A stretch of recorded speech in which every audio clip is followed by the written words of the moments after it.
Cross-server matchmaking for clans, updated maps, new game mods, Cosmo Camo for Hindenburg. Watch this all in new episodes of Developer Diaries.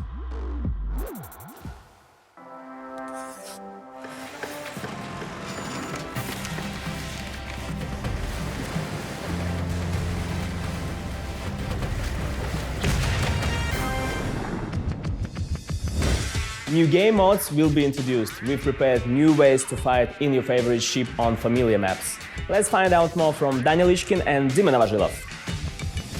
What's awaiting us? An event dedicated to both April Fool's Day and International Space Day is awaiting players. It includes 4 new modes.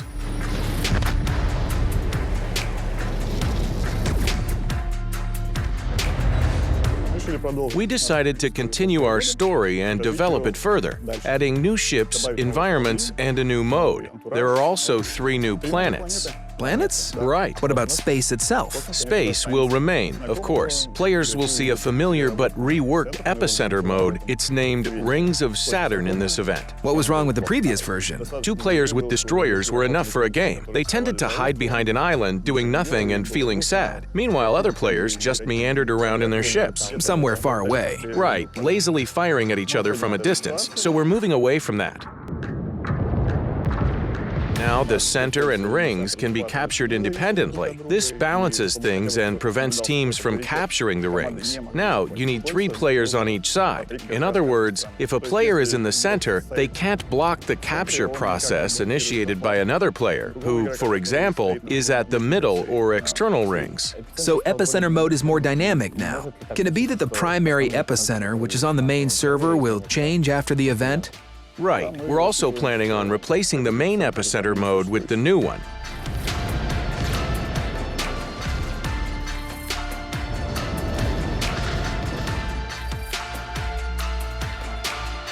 Let's speak for a moment about standard battles. What will they look like? The locations of bases will be switched and reversed.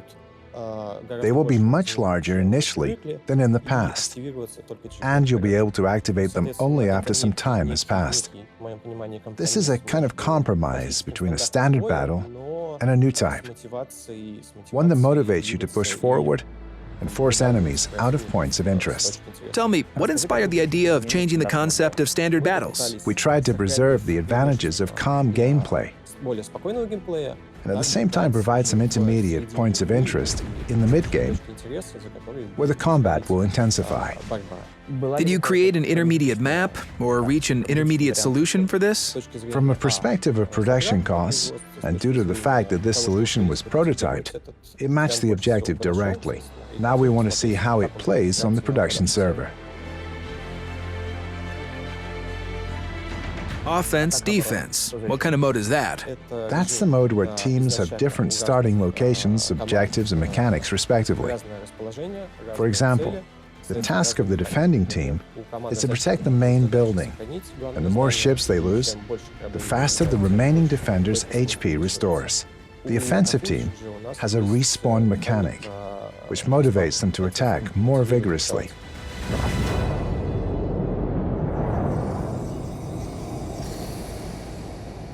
That's interesting. You also mentioned another very interesting thing regarding torpedoes. What about torpedo beats? We combined all the best elements of our game, such as turbo battles and torpedo soup, and removed the primary armament from ships. Then we cooked up a separate mode using these ingredients. What does it involve? Ships are capable of speeds over 100 knots. Torpedoes are faster too. And no primary armament, you just control. No primary armament at all? Guns fire automatically, as they do for secondary armament. How did you come up with this concept? The idea of having fast torpedoes and destroyers in the game and battleships firing from 20 kilometers. Initially, we just wanted to take a look at what would happen if we increased the flight speed of primary armament shells.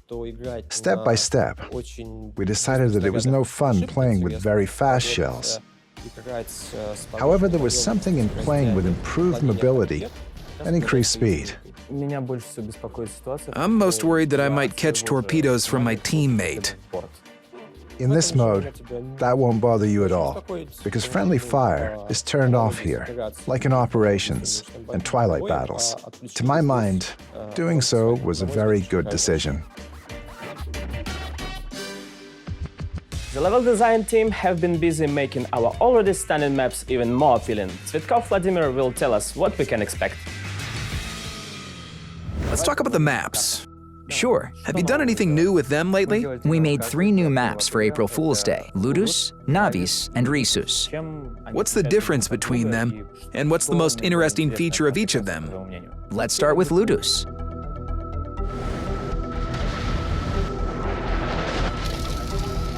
This is a planet that was inhabited by people. There was life and people mined its resources. But due to industrial catastrophe, life on the planet died out. It turned into a lifeless desert, a grim and dark place, with an atmosphere that's a suppressive shade of gray, like the skies over St. Petersburg. And not a living soul. Not a living soul. How did you convey this industrial catastrophe?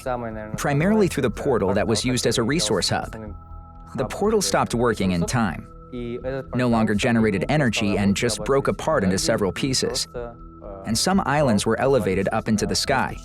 I want to thank the FX team guys, who made some very cool special effects for us. These stones aren't entirely separated and split. There is still some energy passing between them. Okay, let's talk about a next map. Which one of the two do you like more? A very funny case happened with Rhesus. If you take a look at its concept art, you'll see some organic metal forms which were just mined. These metal forms are chipped and crystallized. But when I started implementing that, I made the physics, simulated their fall and mixture, and suddenly something went wrong. Everything broke down, and an explosion tore through the program. We thought that it was a cool idea, and thus explosions appeared on the map.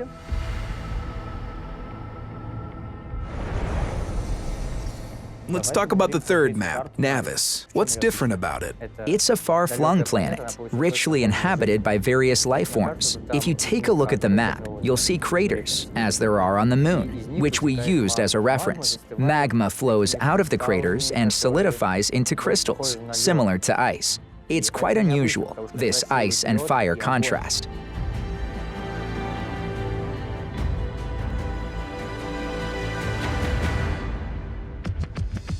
Good news, we've made cross-server matchmaking for clans better. Tina Kovalchuk has more details. Hi, Tina. Hi. Tell me about your work, first of all. What do you do? The most recent interesting thing that we worked on is the cross-realm clan battles. What's the purpose of such cross-realm things? It was conceived to boost the interest of clan players, to bring more fun into their games. Now they can play with each other at any prime time that's convenient for them. So now the Far East regions can play at a time that matches the servers of other regions. It's not the first time that we're trying to face off several servers in a single battle, is it? We previously lacked the power to fully test this feature, which is why we had a test season based on the cross-realm concept. This enabled us to check the load on the production server. Were there any issues there? We detected points of memory loss, uncontrollable processes of decreasing server RAM. Every player has their own account, and every time they click to log in, their account is unpacked on the server. Players head into battle, install signals, remove signals, sell equipment, buy something. Then they exit the game and their accounts have to be wiped from the server. But accounts can't be totally wiped. So every account leaves some portion of itself on the server, which causes loss of memory. Over time, these values became critical, and this led to problems to the point that players couldn't even enter the game to play. Has this problem been resolved? Yes, now this problem has been resolved. We taught the AI that we use to test new features, to create clans, form divisions, and enter clan battles. We have 4,000 bots. It's the rise of the machines. Yes, if something goes wrong, we're to blame. We did our best, and we did it. What else is in this update besides the cross-server matchmaking? We've slightly updated the UI. In the battle and post-battle statistics, you'll see the realm of the clan and Alpha or Bravo rankings. Previously, the prime time was recorded in the relevant table. But now, players will plan this time in the table and then record it directly by clicking the battle button. Do you play the game yourself? A little. Which clan are you in?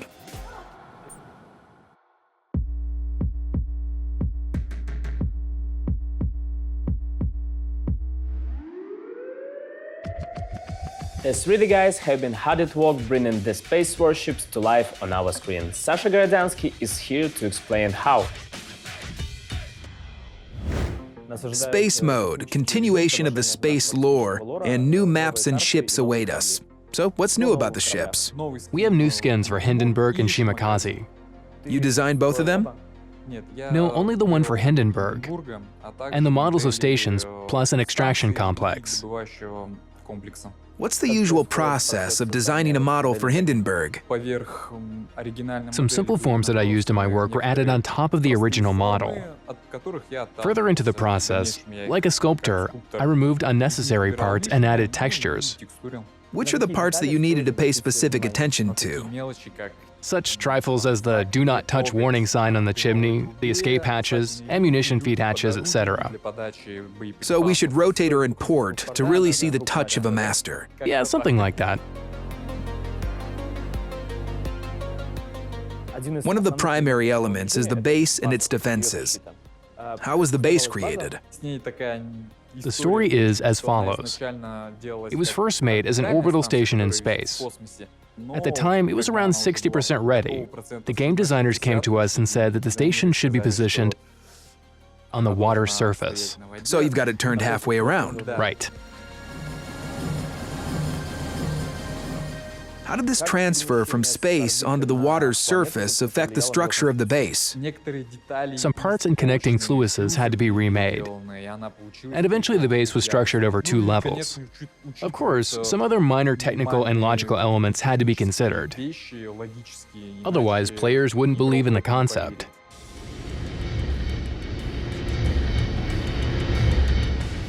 If you wanna see new features which are coming to World of Warships, Ilya Chernov will tell us how to participate in public test.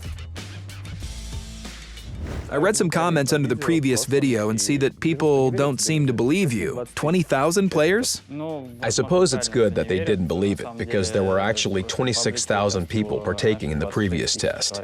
26,000 people is a lot. Really very many people. How did you gather them? Who are they? They are players from all of our regions: America, Asia, CIS, and Europe. So it's not just a peak number in one day, it's a total number, right? That's the total number of players from the last 3 sessions of the public test. Our diaries were released at the same time as the test started. Has that affected the number of participants? From the start of the public test, we've had 11,000 players already. It's a good result, and I think it will be even better. The upcoming update 0.8.2 will be packed full of content. How many people do we need? The more the better. Everyone is invited. It will be interesting, with space mode, updated maps, many new modes. You're all welcome to join the test.